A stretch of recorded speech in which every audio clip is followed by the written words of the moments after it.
catch them at the time when we don't have our young people's ears anymore, because the authority has turned to the iPod, it has turned to the television. You don't look to your mother as them. Your mother and your father become your friends. You have to be your mother and a father first.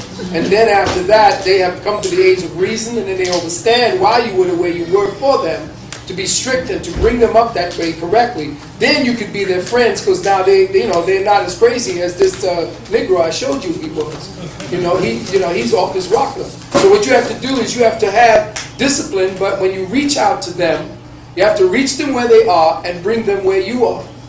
So some people think they need to reach the young people there and stay there. Right. Young people are looking for guidance. Right. And they want you to come to them. They want to talk to you. But the thing is that they've been taught to hate you. They made you believe that you don't know what you're talking about. You see. One more thing. I found with recent experience that even the elder women, I'm talking women in their 60s, who've been completely indoctrinated, are telling our young girls stuff like, give your baby formula, it's okay to have a C-section, and stuff like that. They don't know any better. How do we, It's very difficult for us to do that, because you have to mount a campaign. And to mount a campaign means people got to stop what they're doing and be funded to do that. And it's very difficult. Each one got to reach one, each one teach one, and not everyone is supposed to know this. You got to reach the people where they are. And the people like us who know it, who are here, you have no idea what kind of change that we are initiating into the mindset of people. Now with YouTube, this thing has gone crazy. I'm getting calls from around the world that I didn't believe, it's insane. Which is good, but we don't, listen, it isn't the majority that changes, it's the minority that changes. It isn't the majority that's effing up the planet, it's the minority that's messing up the planet. So it's a minority that will take to change it. So don't worry about getting everybody involved. The Revolutionary War was fought by like 1/6 of the population. The rest of them were eating at picnics, watching the battle. This is not how it's going to be. This is a war here. One thing has come full circle when he mentioned about the plastics.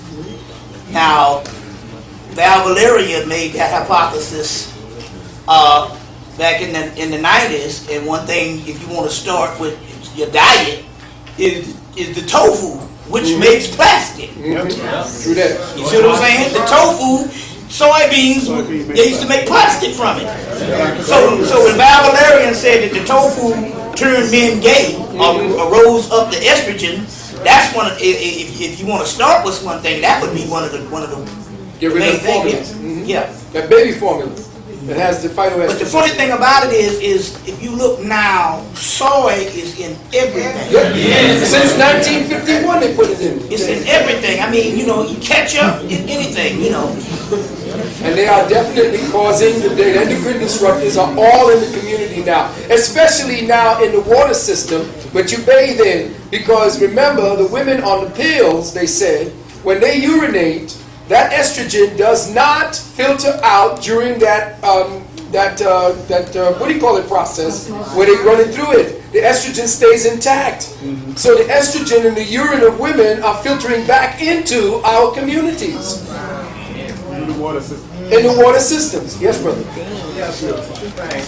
One, speaking about the children in these cartoons, I tried one time cutting the sound on the cartoon and sitting watching my grandkids as we sitting there, and I'm saying to them, you see how you act now.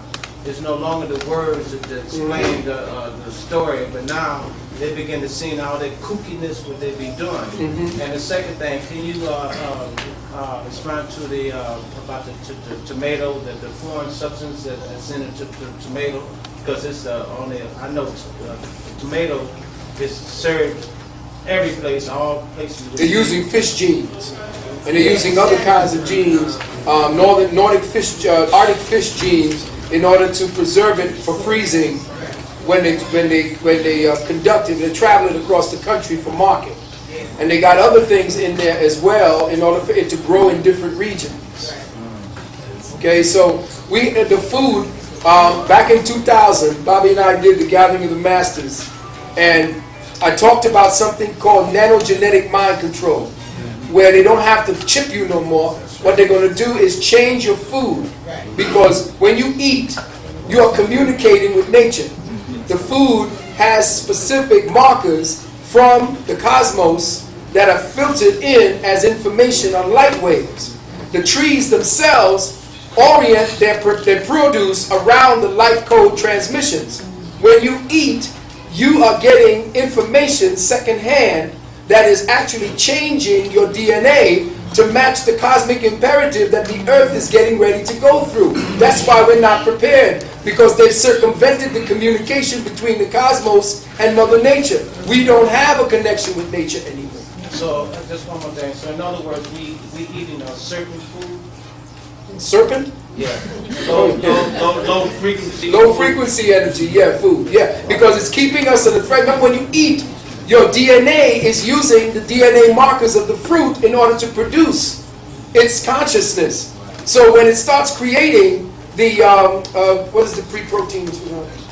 Amino acids, they are supposed to grow as little crystals along the DNA, and what happens is these little amino acid crystals are picking up light wave frequencies and sound frequencies to bring information to the DNA. When you put food in there that don't have no seeds, then there's no information, because the seeds carry the information. So what are you eating? Frankenfood. And one way you can offset that is you got to watch who you eat things around. Right. You know, they have gotten, the modern culture is basically, most of them eat out.